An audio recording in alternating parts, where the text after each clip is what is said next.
Thank you, Tiki, and good afternoon, everybody. It's so great to be live at the ABA conference. We're going to have some fun this afternoon because I'm going to be taking you into the future and trying to help you imagine what the world is going to look like, particularly from a technology perspective, with a lot of banking, investment, finance thrown into the mix. But I'd like to take you time traveling, both forward and backwards in time. So let's go in a time tunnel. We're going back to December 2019. Picture 2019 and what you were doing back in December. Imagine that we're at this conference and I'm describing for you events that are going to happen over the coming 10 years, going near future, medium, and longer term future. And I say to you, in the next 2 years, our world is going to change in ways that you cannot even imagine. We're going to have an outbreak of a pandemic that is going to hit every single person on this planet, whether they're in a big city or in a jungle in Peru. It's going to hit supply chains. You're not going to be able to buy things like toilet paper. You're not going to be able to get the drugs that you need for your medications.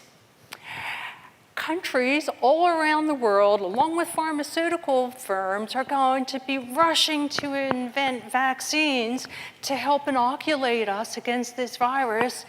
And all around the world, countries are going to say to their citizens, you've got to inject yourself at least a couple of times with these brand new medications. And guess what? If you don't do it, you're not going to be allowed to go places. And that's still occurring today. I traveled up from the Gold Coast this morning. If I did not have my vaccine certificate and my mask, I would not have been able to get onto a Qantas flight to be here today. That's not going to go away in the near future. But it gets even crazier than that because the pandemic isn't over. We've hit a lull, and we hope that the lull continues to go down. But this virus has been so tricky that it continues to mutate. Let's hope that it doesn't. But it goes beyond the virus and beyond the supply chain, because what we've also seen as an outgrowth of this is citizen protest.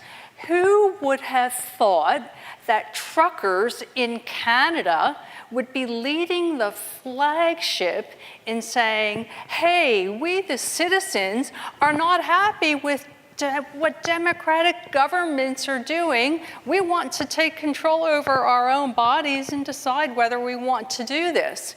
Well, so much can be said about the pandemic, but I'm not going to dwell on that. As if the pandemic wasn't enough in the last 2 years for us to contemplate, throw in all the climate change stuff, and now, on top of that, we've got a pending World War III at our doorsteps with Ukraine and Russia. Oh my gosh, if I had told you that back in December 2019, you would have said, Shara, come on, that's a dystopian science fiction movie. That can't possibly be the 2-year out future. Well, guess what? It's the now. It's not the future. So what will the future hold? Well, at the beginning of the pandemic, we saw in 5 months, 5 years of technology adoption, and I think it was Rebecca who said just a few minutes ago that we've seen about 10 years of technology adoption and acceleration in the last couple of years. Well, it's going to continue going really, really fast. Work from home and hybrid working is going to be here to stay even if the pandemic goes away, and it's not going to be just office workers. So it started with office workers because we can use computers and we can use technologies like video conferencing, and basically we're knowledge workers.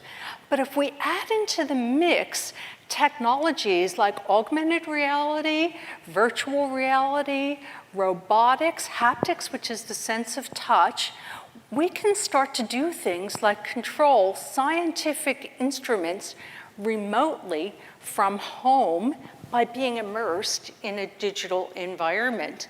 And even before the pandemic, there were hooks in the software used to control science instruments, things called APIs, application programming interfaces, that allowed remote control of things like microscopes. There are robots today that you can control through virtual reality and literally mimic what you want to do by moving your body, and the robot does exactly what the virtual reality controller does. So when I talk about working from home, it's not just sitting behind a computer keyboard. There's a whole lot more that will happen with working from home. And there are implications to this in terms of what happens to the socialization aspect of being with people. What does that mean for us as humans? Because we are social animals. But let's now go to looking at the technologies that are really going to impact the world of tomorrow. If I had to pick just one technology type that was going to have the biggest influence on every single industry bar none, it would be artificial intelligence. And when I use that term, I use it as a big umbrella term. It encompasses so many different technologies, but underneath it all, we're talking about techniques like machine learning and deep learning that utilize these massive data sets that help these artificial intelligence programs to learn on their own. So let me give you some examples of AI, and as I do, I'd like you to just stick your hand up and let me know if your company is using this. How about natural language processing? And here I'm talking about voice recognition and text recognition. It may be using your IVR for your phone system. How about chatbots? Anybody using chatbots? Is anybody using speech translation? That's just one example. Biometrics are another area of artificial intelligence. Facial recognition, voice recognition, gait recognition, you name it, even emotion detection. Being able to pick up someone's emotions from the expression on their face, the cadence of the words that they use, or the specific words that they use. How about big data analysis and pattern recognition?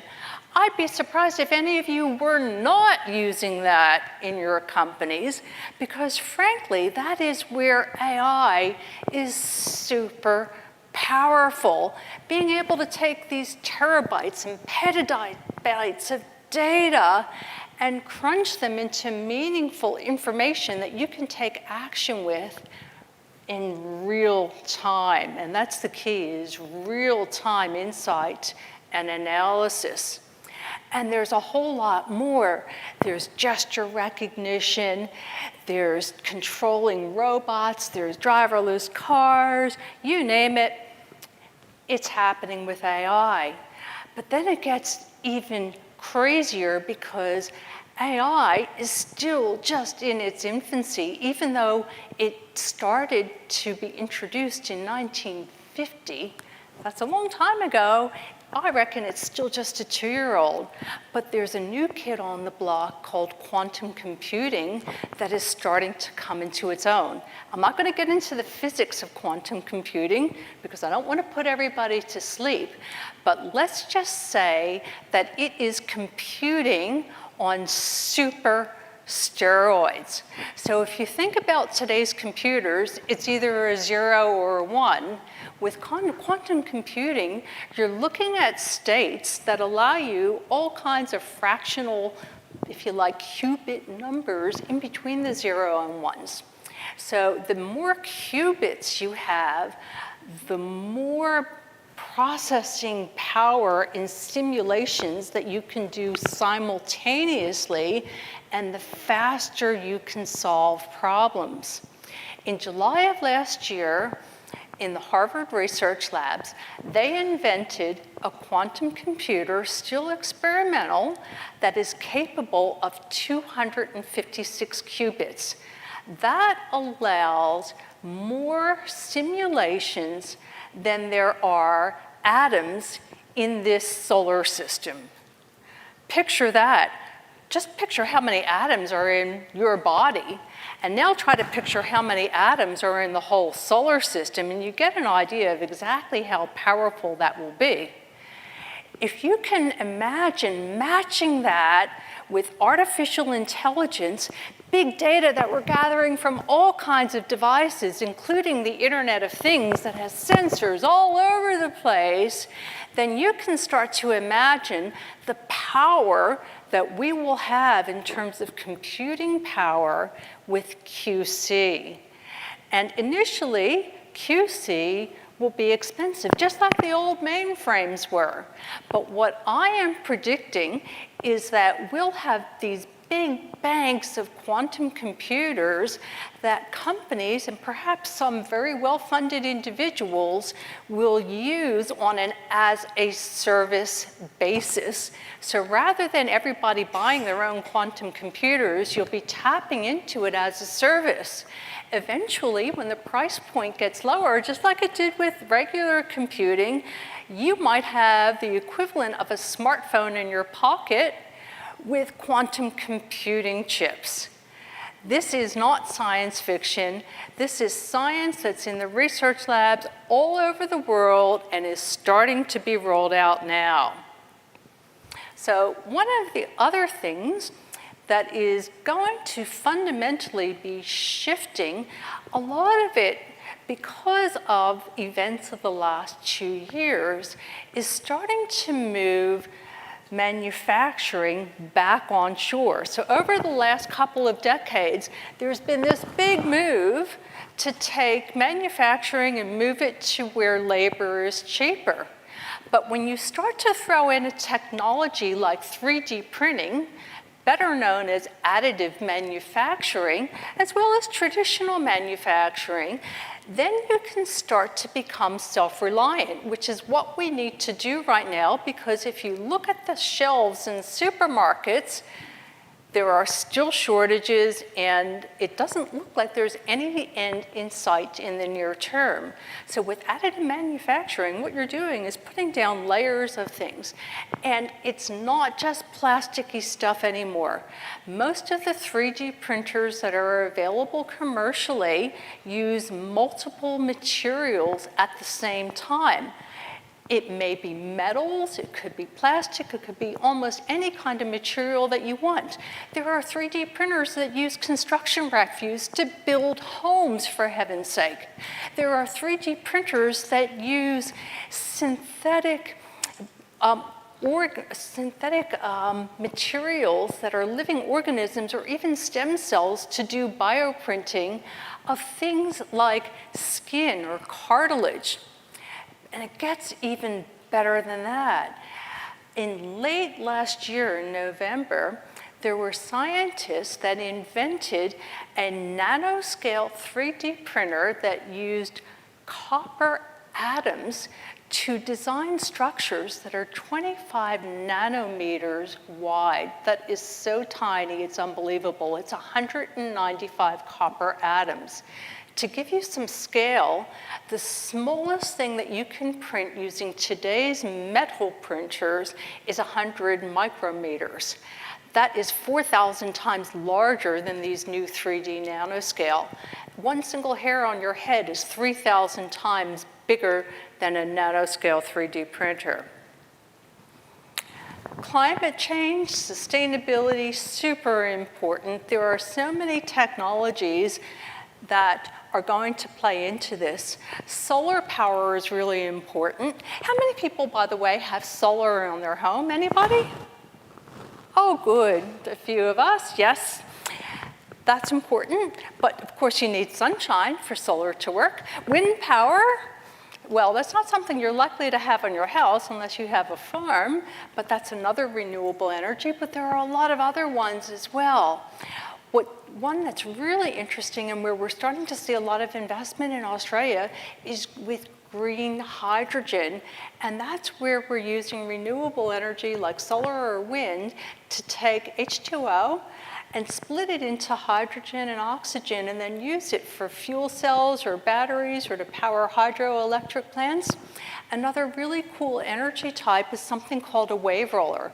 So if you can imagine boat rudders turned upside down and put slightly offshore with a cable that goes to a hydroelectric plant, perhaps along the bottom of a sea floor or right underneath, and it's harvesting the kinetic energy from waves and using it to power an electric plant.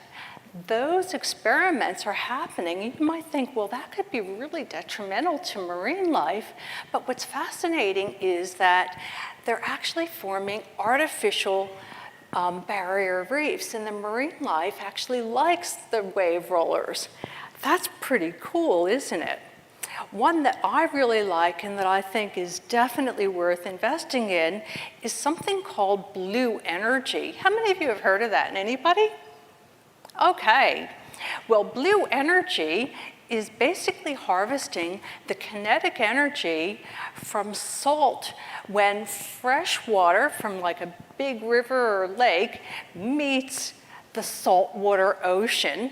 And you're using nanopore membranes to be able to capture this kinetic energy and use it directly to power plants or to store this energy in batteries or fuel cells.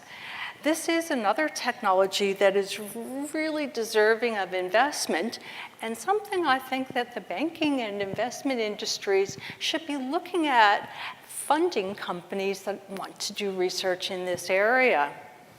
So how about cryptocurrency? We heard a little bit about it, a little bit of history. But actually going back to 2008, a person or persons of unknown origin named Satoshi Nakamoto designed this because he or they wanted to have a currency that cut out the middleman, which is all of you, the banks, and basically designed both blockchain, which is the underlying algorithm that ended up being used for a lot of other things aside from cryptocurrency, as well as designing the first crypto, which was Bitcoin. So fast forward to where we're at in 2022, and what we've seen is that Bitcoin, as well as many other cryptocurrencies, have become very popular, and because of that, the ledgers that they use to be able to validate each transaction, especially Bitcoin, have become very large. And what that has meant is that it uses a lot of electricity and energy to be able to do any kind of transaction that uses Bitcoin. One report that I saw was that there was at least $178 worth of electricity into every Bitcoin transaction. And this is specific to Bitcoin, but it's not necessarily inherent to every single blockchain type of application. So as I go further into the future and I think about quantum computing, number one, with quantum computing, computers that are super fast, you're going to be able to bust up almost any kind of encryption technology that you can think of. So what will happen, I think, with cryptocurrencies is that the ones that we see now, if you like, are the prototypes, but eventually we're going to see quantum-based cryptocurrencies that use a whole different kind of encryption, one that can't be broken by quantum computing because it will also use quantum computing. Having banks in the industry will also be, I think, very beneficial because right now, cryptocurrency has no inherent value other than the value that people put on it. And there's nothing backing it. There's no gold, there's no silver, and it's extremely volatile. There was one day in December where a lot of the cryptos fell by at least 30% in value, and it just keeps going up and down. So there's a new kid on the block, and that's the metaverse. and you've probably been hearing a little bit about it, but let me just try to give you very quickly a little bit of an overview of what the metaverse is. So if you like, it's building a digital world that in many ways mimics the real world, but it's using technologies like blockchain and cryptocurrency as the coin of the realm, but it's also using technology like augmented reality and virtual reality to immerse you into a digital world. Now, I don't know, how many of you have ever put on virtual reality face masks or headsets? How long do you like to keep them on? Not very. They're not comfortable. If you think it's bad enough to wear a mask, think about being inside, wearing these clunky virtual reality headsets all day long and being tethered to a computer because they need the computing power to be able to power up these virtual worlds. Well, in these virtual worlds, what they are doing is, if you like, gamification, but in a way that also involves investment. So you can buy and sell property using cryptocurrency to buy it, or you can buy and sell almost any kind of good and service that you can think of in the real world, but it's digital, and the value that it has is really the only thing that holds it up is the value that other potential buyers and sellers put on it. It doesn't have anything tangible.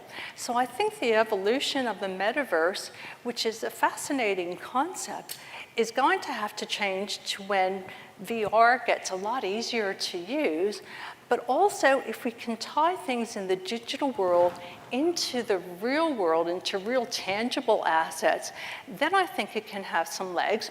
Or if we're doing something like having a service in the metaverse where people can meet in a three-dimensional world and see each other and interact, or we can prototype things, that has some real value.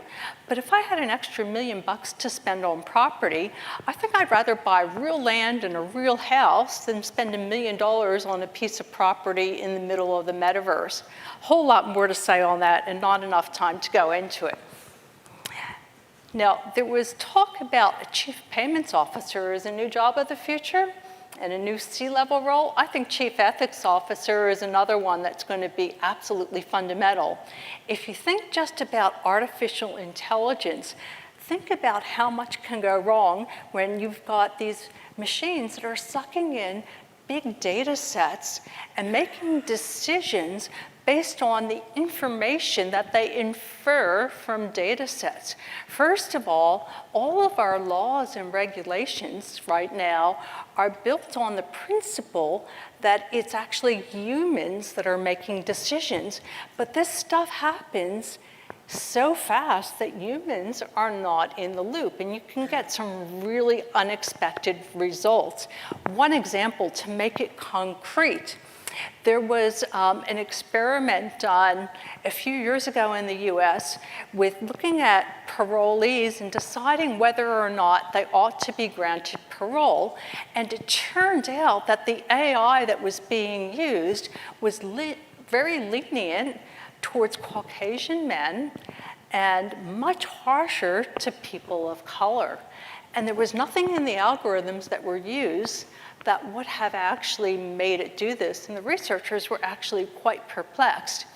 My hypothesis is that the AI looked at all these reports that were written by real people about the history of the prisoners, and underlying this were some social biases, and the machines picked it up and used that as part of the decision making.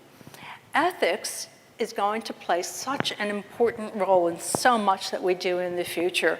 So what's going to happen in the future? Are we going to take tech into our bodies? Well, the first place that we're going to take it, I think, is with smart contacts. They're already on the very near-term horizon, and some of them are commercial or almost commercial. So what I'm talking about here is taking everything that you have on your smartphone, adding in augmented reality and adding in biotech and putting it all into something that you can take in and out of your eyes. So right now, all three of those little silos are being separately worked on. We've got pharmaceutical companies that have smart contacts that are able to do drug delivery, measure intraocular pressure to look for glaucoma, have corneal bandages. We have companies that are designing smart contacts that give you an augmented reality view. So instead of wearing glasses, you're wearing a contact. And we have other companies that are looking at the ICT side. Imagine being able to blink and zoom in and be able to see things better, or blink and start taking videos. Once you start combining it, whoa, what if you then get into brain implants? Oh my gosh, that work has been going on in research labs for more than a decade now. It started with research for memory to help people who have diseases like dementia or Alzheimer's regain their memories. But it's now starting to expand beyond that to help people who've had really severe spinal cord injuries to be able to start to walk again simply by thinking about moving their limbs and having the wiring, if you like, in their nervous system rewired through these AI chips. Organizations like DARPA have also been doing experiments for quite a number of years now in looking at putting brain implants into soldiers to be able to control pain if they're injured, and also to be able to control their emotions if they've suffered from something like post-traumatic stress. But think about it, if you've got a brain implant in you, who owns that implant and who gets to have access to it? And the idea from many of the researchers in this space is that they want to connect you directly to the World Wide Web. What if somebody hacked your brain? Now, the thought of being able to gain a new skill by connecting to the web and download it or have any question answered might be very appealing, but what's the downside of all this? Just because we can do something, that doesn't mean that we should. And what about the future of health? Is it going to go beyond that? And the answer is yes, it will go beyond that. And we're already starting to see the beginnings of genetic research where geneticists have already found that they can take a mouse with progeria, a rapid aging disease, and turn back the clock and make the mouse younger. What's going to happen when we can take this same genetic engineering technology, put it into a human, and make our bodies younger?